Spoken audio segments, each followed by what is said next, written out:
말씀은 사단 마귀가 무척 싫어하겠구나 하는 생각을 했습니다. 반면에 하나님께서는 너무나 기뻐하시고 행복해 하시겠다는 생각도 들었습니다.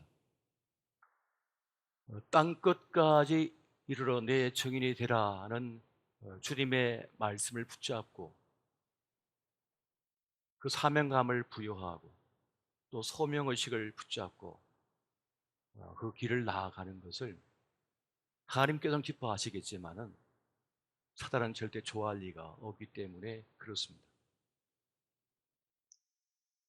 땅 끝까지 올 필요 없다. 너는 그곳에 머물러라. 너희 집안에서만 그렇게 기도하라. 가족 구원만 이루면 되지. 뭘 이렇게 욕심을 내느냐. 땅 끝까지는 꿈도 꾸지 마라 하는 것이 이 사단 마귀의 마음일 것입니다. 소원일 것입니다. 주님께서는 마치 예레미야에게 말씀하시듯 우리에게 말씀하시는 것 같습니다. 예레미야야, 너는 지금 무엇을 보고 있느냐? 네, 지금 제가 살구나무 가지를 보고 있나이다. 나는 아직 어린 나이라 주님께서 맡기신 그 일을 감당할 수 없다고, 나는 할 수 없다고 자꾸만 회피하는 예레미야에게 하나님께서는 자꾸만 환상을 통하여 하나님의 소명을 부여하십니다. 하나님께서 그 일을 감당하라고 자꾸 말씀하시는 거죠. 하나님께서 하도 보여주시니까 다른 걸 보지를 못하는 거예요. 그것만 자꾸 바라보게 되는 것이죠. 오늘 봄을 맞아 볼 것이 많은 이때를 살아가지만 우리는 주님께서 보라고 하신 것을 볼 수 있는 주님의 사람 되시기를 예수 이름으로 축원드립니다. 오늘 말씀에 보면 예레미야 1장 7절에 보면 이렇게 말씀합니다. 너는 아이라 말하지 말고 내가 너를 누구에게 보내든지 너는 가며 내가 너에게 무엇을 명령하든지 너는 말할지니라. 주님께서 스스로 작다 어린아이라 말하는 예레미야에게 너는 스스로 어린아이라 말하지 말고 내가 너에게 명령하신 것을 따라 말하라 전하라 라고 지금 말씀하고 있다는 것입니다. 여러분, 우리에게 주어진 모든 시간은 기회의 시간이 되고 있습니다. 또 우리에게 지금 허락하신 그 자리는, 그 머물고 있는 장소는 주님께서 부여하신 그 일을 완수하도록 부여받은 그 시간이요, 그 장소가 되어진다는 사실입니다. 우리가 마땅히 해야 할 그 일은 무엇입니까? 우리 시대의 영적, 정신적, 육체적 질병 속에 고통하는 이들을 고쳐내는 일, 악한 영에 사로잡혀서 살던 이들에게 새 삶의 길을 열어갈 수 있도록 그 쇠사슬을 끊어버리고 복된 그 생애의 시간을 살아낼 수 있도록 도와주는 것, 실패와 좌절의 늪에서 숨막혀 하는 이들에게 다시 숨 쉴 수 있도록 도와주는 그 일들이야말로 주님께서 우리에게 맡겨주신 일이라는 것입니다. 근데 그 일이 너무나 커서 도무지 감당하기 어려워서 자꾸 회피하고 싶은 것이 또한 우리의 마음이 되겠습니다. 그렇습니다. 우리는 연약하고 약합니다. 그래서 어찌 그 일을 감당할 수 있을까 할 수밖에 없습니다. 그런데 해도 되고 안 해도 되는 일이 아니라 반드시 해야 되는 그 일은 우리 모두의 사명인데 그 사명을 감당하려 하면 반드시 주님께서 부여하신 능력을 받아야만 감당할 수 있다. 그렇게 하나님께서 우리에게 알려주고 계십니다. 사도행전 1장 8절 말씀을 같이 한번 보겠습니다. 자, 시작. 오직 성령이 너에게 임하시면 너희가 권능을 받고 예루살렘과 온 유대와 사마리아와 땅 끝까지 이르러 내 증인이 되리라 하시니라. 아멘. 이 말씀을 보면 하나님의 권능이 임할 때라야 그리스도의 정인이 될 수 있다고 말씀을 합니다. 그런데 이 말씀을 또 자세히 살펴보면 예수님께서 공생의 사역을 시작하실 때와 유사한 내용을 담고 있다는 것을 알 수가 있습니다. 누가복음 4장 18절과 19절 말씀을 보니까 주의 성령이 내게 임하셨으니 이런 가난한 자에게 복음을 전하게 하시려고 내게 기름을 부으시고 나를 보내사 포로된 자에게 자유를, 눈먼 자에게 다시 보게 함을 전파하며 눌린 자를 자유롭게 하고 주의 은혜의 해를 전파하게 하려 하심이라 하였더라. 여기서 보면 주의 성령이 내게 임하셨으니, 주의 성령이 임하였을 때에 우리 예수님께서 그 공생의 사역을 시작할 수 있으셨다는 것을 말씀해 주고 있습니다. 마찬가지로 이제 성천하시는 주님께서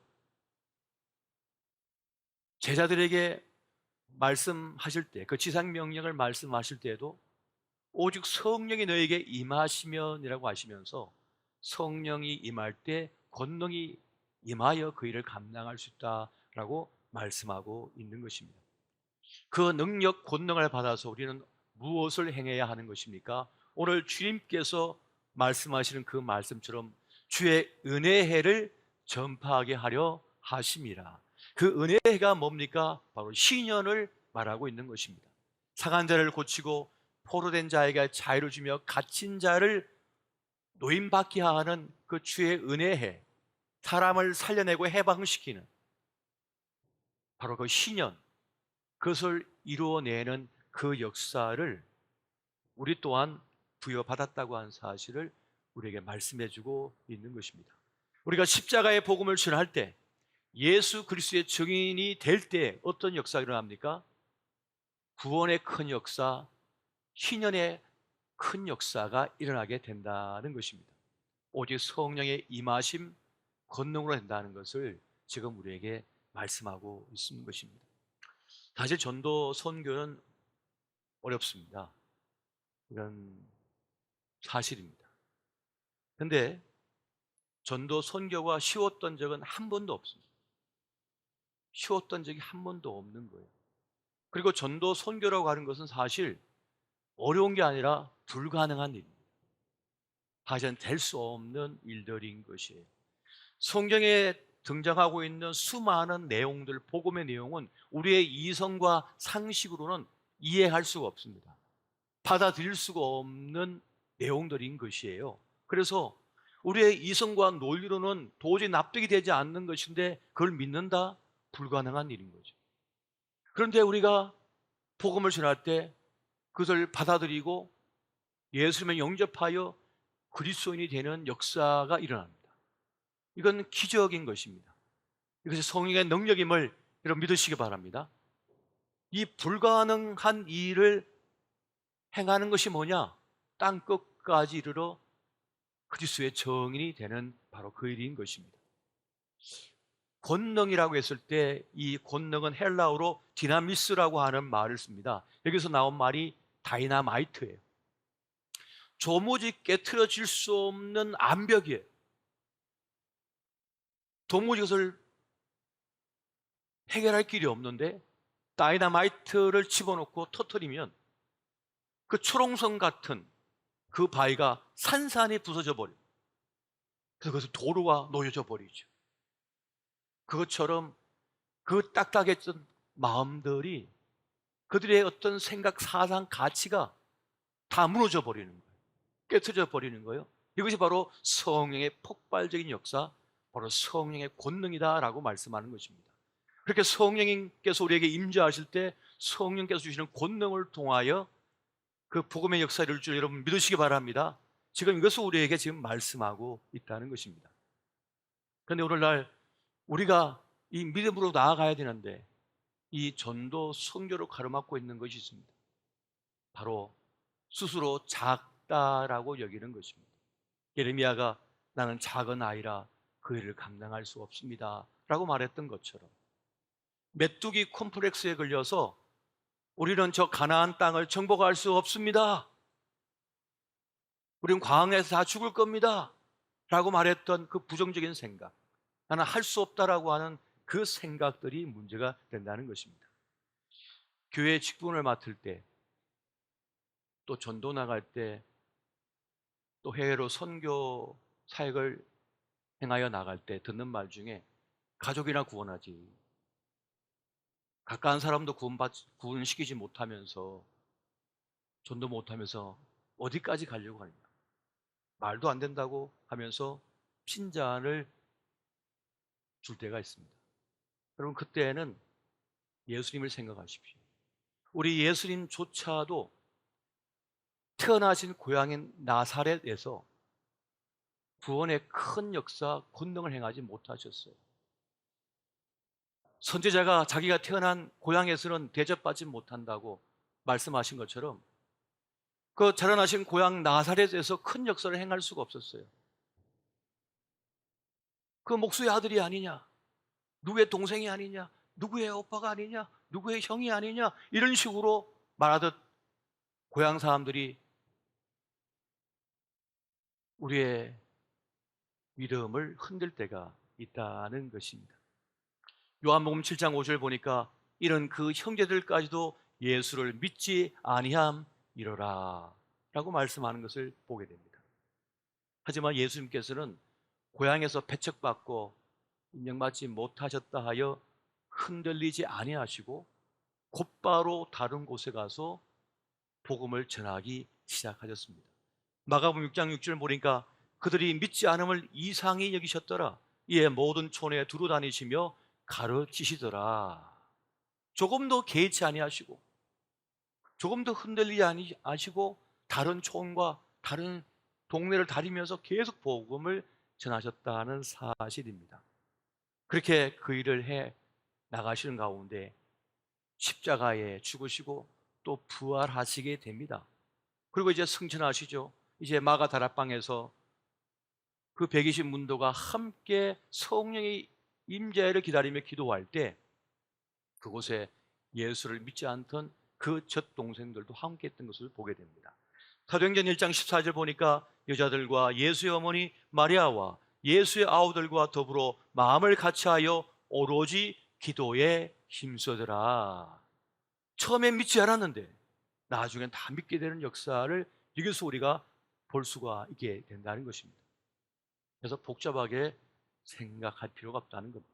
그냥 말씀에 순종하여 따르며 복음을 전하다 보면 땅끝까지 복음을 전하는 그 말씀 쫓아 나아가다 보면 어쩌면 우리 인생의 가장 큰 땅끝인 가족 구원도 이루어야 되는 역사, 이루어내는 역사가 일어나게 된다는 사실입니다. 믿으십니까? 그렇게 역사가 일어나게 된다는 것이에요. 우리는 익숙함의 함정에 빠져서 하나님의 가능성을 제한할 때가 참 많습니다. 우리가 무슨 큰 역사를 이룰 수 있을까? 우리가 무엇이 간데 그 일을 이룰 수 있겠느냐?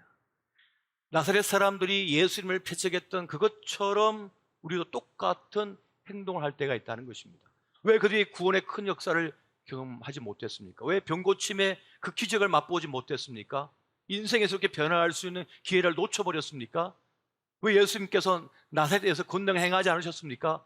너무 익숙해가지고 믿지를 않는 거예요. 믿지 않으니 믿음의 역사가 나타나지 않았다는 것입니다. 우리는 익숙하다고 하여 절대 무시하지 말아야 합니다. 우리 아이가 무슨 큰 일을 하겠어? 우리 집에서 무슨 큰 인물이 나겠어?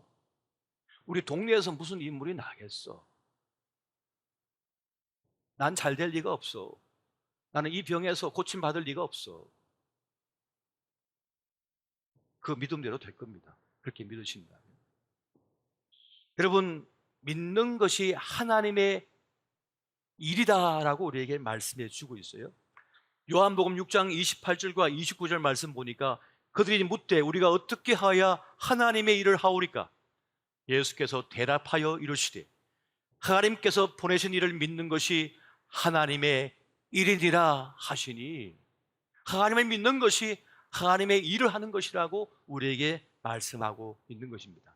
하나님의 일은 내 수준으로 되는 게 아니에요. 내 능력으로 되는 게 아니에요. 하나님의 능력으로 될 줄을 믿으시기 바랍니다.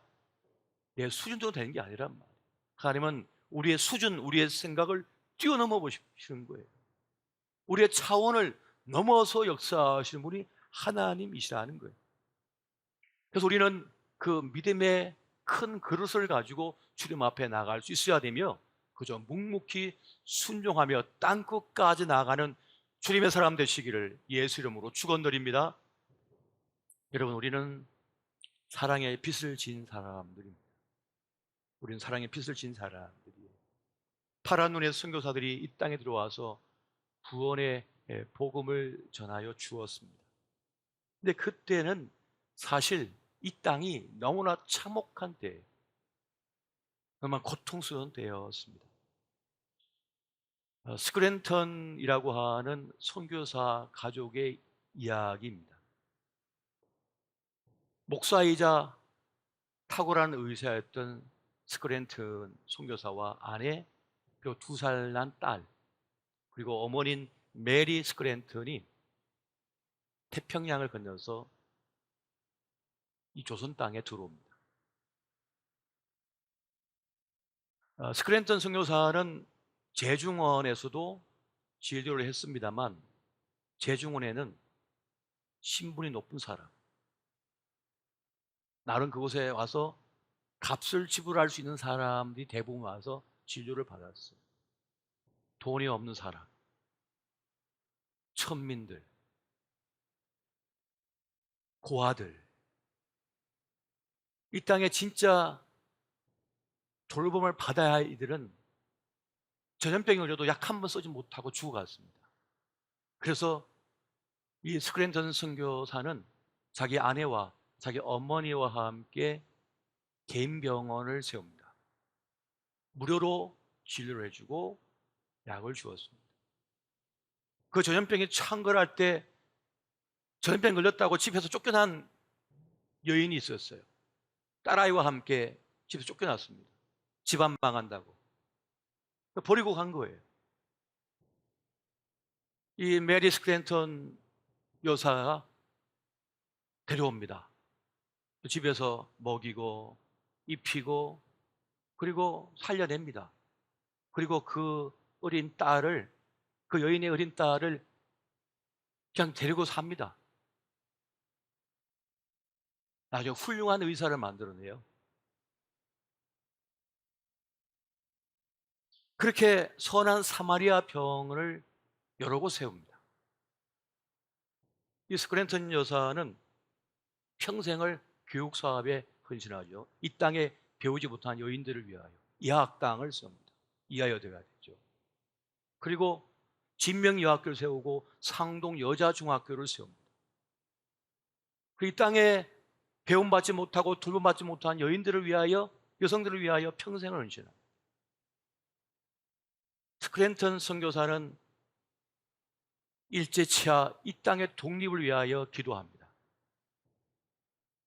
감리교 선교사였던 그는 그래서 일본에 지부를 두고 있는 일본에 더 치중하고 친일본적인 사상을 가지고 있는 감독과 갈등을 빚습니다. 그래서 결국 감리교 선교사로서의 신분을 포기해버려요. 그러다가 일본에서 의문의 교통사고를 당하고 그렇게 시름 앓다가 고베에서 이 땅을 떠납니다. 메리 스크린턴 여사는 평생 그렇게 이 땅에 여성들을 위하여 헌신하다가 77세의 나이로 하나님의 부름을 받았습니다. 그때 장례식에는 8kg가 넘는 웅구행렬이 있었대요.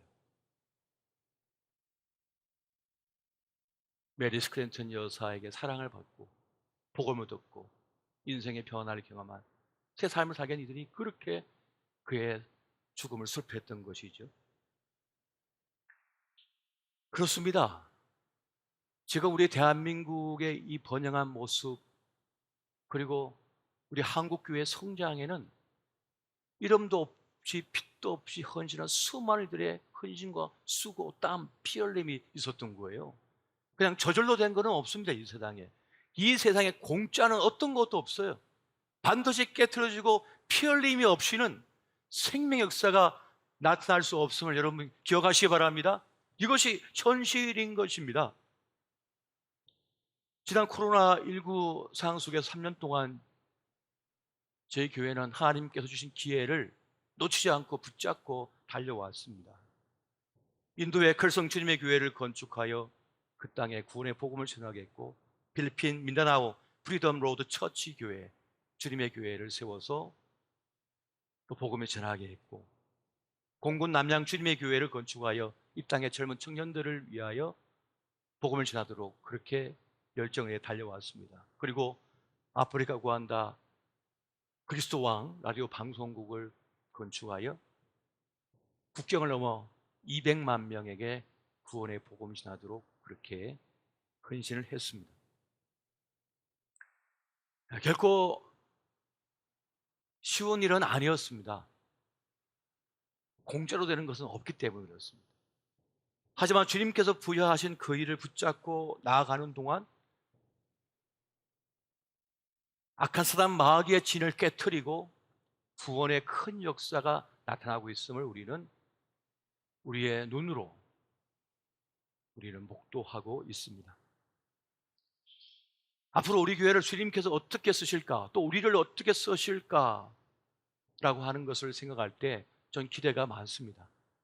여기서 멈추지 않게 하실 것이고, 하나님께서 우리를 통하여서 하나님의 위대한 일을 이루어 주실 것이기 때문에 그러합니다.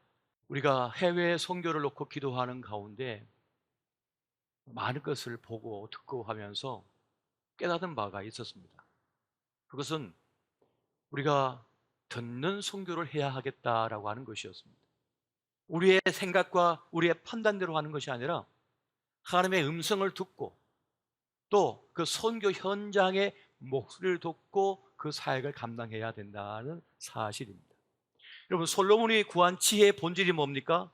듣는 마음이었다는 것을 우리는 알 수가 있습니다. 누가 주의 이 많은 백성을 재판할 수 있사오리까? 듣는 마음을 종에게 주사 주의 백성을 재판하여 선악을 분별하게 하옵소서라고 솔로몬이 기도했던 것을 봅니다. 그러니까 제대로 보고 듣는 것이 매우 중요하다는 사실입니다. 파라누레 선교사가 이 땅에 들어왔을 때에도